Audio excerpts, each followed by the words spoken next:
Hello friends, welcome to our channel density academy. इस video में हम लोग बिहार मोटर व्हीकल रूल 1992 को डिस्कस कर रहे हैं, जिसमें चैप्टर 4 को हम लोग अभी डिस्कस कर रहे हैं, जो कि है रजिस्टर ऑफ मोटर व्हीकल।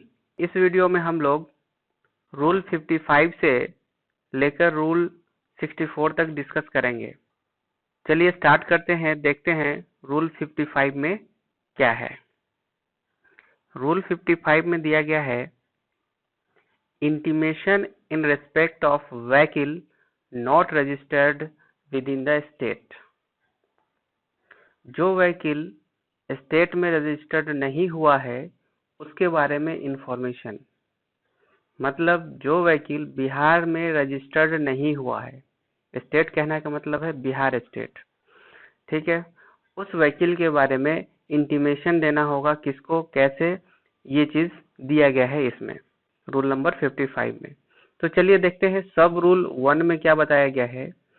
अगर कोई मोटर व्हीकल जो कि बिहार में रजिस्टर्ड नहीं है, नॉट रजिस्टर्ड इन बिहार, और उस व्हीकल को बिहार में 15 दिन से ज्यादा दिनों तक रखा जाता है, 15 दिन से अगर ज्यादा रखा जाता है उस व्हीकल को, तो जो भी उस व्हीकल के इंचार्ज हैं या फिर जो ऑनर हैं या फिर अदर पर्सन जो उस व्हीकल के इंचार्ज हैं, वो पर्सन रजिस्टरिंग अथॉरिटी को इंटीमेट करेंगे, इंफॉर्मेशन देंगे। किस किस बात की इंफॉर्मेशन देंगे? तो उन्हें बताना होगा उनका नाम, उनका परमानेंट एड्रेस और उनका एड्रेस, उस टाइम पे उनका क्या एड्रेस है, वो प्रेजेंट एड्रेस। उसके बाद व्हीकल का रजिस्ट्रेशन मार्क, जो भी नंबर है वो। उसके बाद बताना पड़ेगा कि वो जो व्हीकल है वो किस कंपनी की बनी हुई है, पूरा डिस्क्रिप्शन उस व्हीकल का बताना होगा, ठीक है। अगर वो व्हीकल ट्रांसपोर्ट व्हीकल है, in case of transport vehicle के केस में उन्हें ये बताना पड़ेगा कि किस अथॉरिटी ने स्टेट टू स्टेट ट्रेवल करने का परमिशन दिया है, परमिट दिया है, उस अथॉरिटी का नेम भी बताना होगा, और वो परमिट भी दिखाना पड़ेगा जिसमें उस अथॉरिटी का काउंटर साइन किया हुआ होगा या फिर वो परमिट इशू किया गया होगा, वो परमिट भी दिखाना होगा। इस रूल में जो भी बताया गया है सब रूल 1 में, वो किसी मोटर व्हीकल पे अप्लाई नहीं होगा। किस मोटर व्हीकल पे अप्लाई नहीं होगा? जो मोटर व्हीकल सेक्शन 60, किसके सेक्शन 60? मोटर व्हीकल एक्ट 1988 के सेक्शन 60 के अकॉर्डिंग उसके अंडर में रजिस्टर्ड हुआ हो, वैसे व्हीकल को एग्जेम्प्ट किया गया है इस रूल को फॉलो करने से। कौन सा रूल? जो हमने सब रूल 1 अभी पढ़ा कि उन्हें इंफॉर्मेशन देना होगा, वो वाला रूल क्या होगा? अप्लाई नहीं होगा वैसे व्हीकल पे जो एक्ट के सेक्शन 60 के अकॉर्डिंग रजिस्टर्ड किया गया हो। उसके बाद देखते हैं रूल नंबर 56। इसमें बताया गया है, power of registering authority to require production of certification of registration. Registering authority को ये पावर है कि वो सर्टिफिकेट ऑफ रजिस्ट्रेशन किसी भी टाइम में प्रोड्यूस करवा सकता है, किसी भी टाइम में वो मांग सकता है।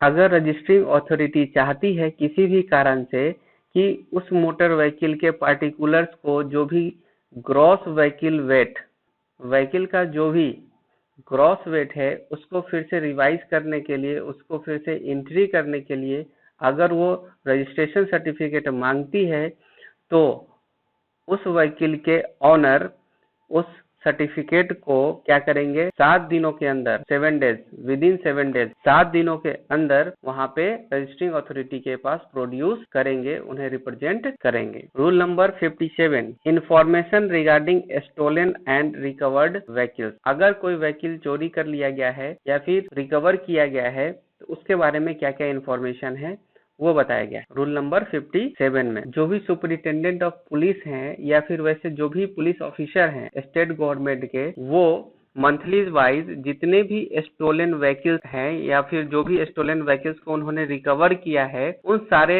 रिकवर्ड व्हीकल्स का एक रिपोर्ट प्रस्तुत करेंगे स्टेट ट्रांसपोर्ट कमिश्नर को।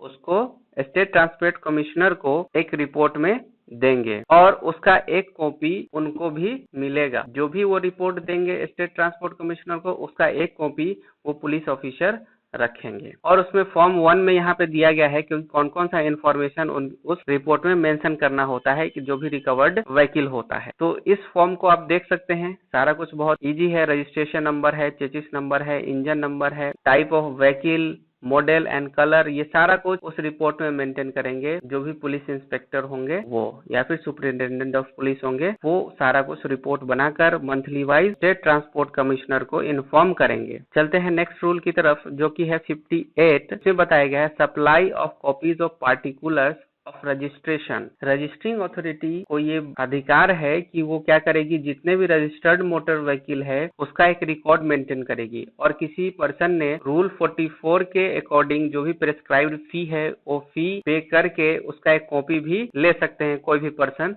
रजिस्ट्रिंग अथॉरिटी से, उस रजिस्ट्रेशन का एक कॉपी ले सकते हैं। उसके बाद बताया गया है रूल नंबर 58A में मैनर ऑफ अपील। इस रूल में बेसिकली यही बताया गया है कि अगर कोई पर्सन किसी अपील का कॉपी लेना चाहता है, उस डॉक्यूमेंट का एक कॉपी लेना चाहता है, तो उसे क्या करना पड़ेगा, रूल 44 के अंदर जो भी प्रेस्क्राइब्ड फी है को देकर पेमेंट करके अपील के डॉक्यूमेंट का एक कॉपी, डुप्लीकेट कॉपी कोई भी पर्सन ले सकता है और अपीलेट अथॉरिटी भी को उस डॉक्यूमेंट को देगी। अगर उस पर्सन ने रूल 44 के तहत जो भी फी प्रेस्क्राइब्ड किया गया है वो अगर पेमेंट करता है तो उस पर्सन को अपीलेट अथॉरिटी एक कॉपी दे सकती है। उसके बाद है रूल नंबर 59।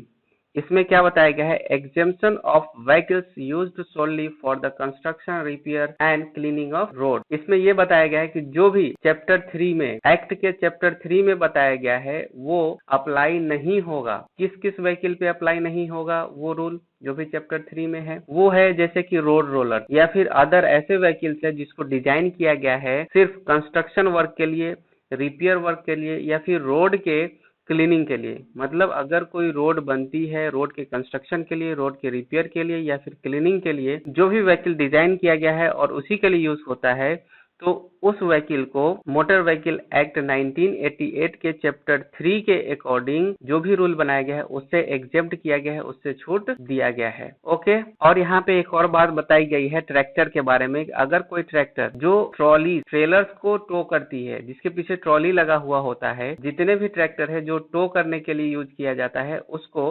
फिटनेस सर्टिफिकेट की जरूरत पड़ेगी, वो फिटनेस सर्टिफिकेट उनको चाहिए होगा। उसके बाद है रूल नंबर 60। इसमें बताया गया है preparation and submitting of returns of particulars of registration. Rule number 61, foreign diplomatic और consular mission exempted from payment of fee two. Rule में ये बताया गया है कि अगर स्टेट गवर्नमेंट चाहती है तो कुछ ऑफिशियल्स को, गैजेटेड ऑफिसर्स को कोई भी फी पे करने से, जो भी एक्ट के चैप्टर 3 में दिया गया है उसके अकॉर्डिंग जो भी रूल है उसमें जो भी अगर मोटर व्हीकल के रिस्पेक्ट में कोई भी फी है वो पेमेंट करने से एग्जेम्प्ट कर सकती है। अगर कोई ऑफिशियल क्या करते हैं, डिप्लोमेट और कॉन्सुलर मिशन के लिए काम करते हैं, एक्रीडेटेड मिशन के लिए काम करते हैं, उसमें इंगेज्ड है, तो ऐसे लोगों को या फिर यूनाइटेड नेशंस के ऑर्गेनाइजेशंस हैं उनसे रिलेटेड जो भी मोटर व्हीकल्स हैं उन सारे मोटर व्हीकल्स को एग्जेम्प्ट कर सकती है रजिस्ट्रेशन फी से। ठीक है, ये बताया गया है इसमें, जो कि हम लोगों ने पहले भी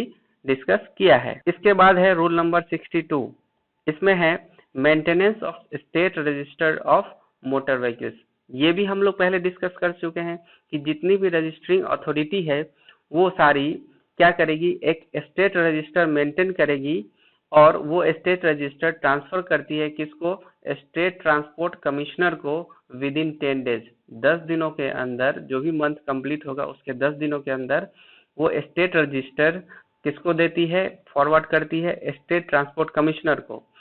उसके बाद ये स्टेट ट्रांसपोर्ट कमिश्नर इसको फिर वो स्टेट ट्रांसपोर्ट कमिश्नर फॉरवर्ड कर देते हैं सेंट्रल गवर्नमेंट। ओके। नेक्स्ट है रूल नंबर 63।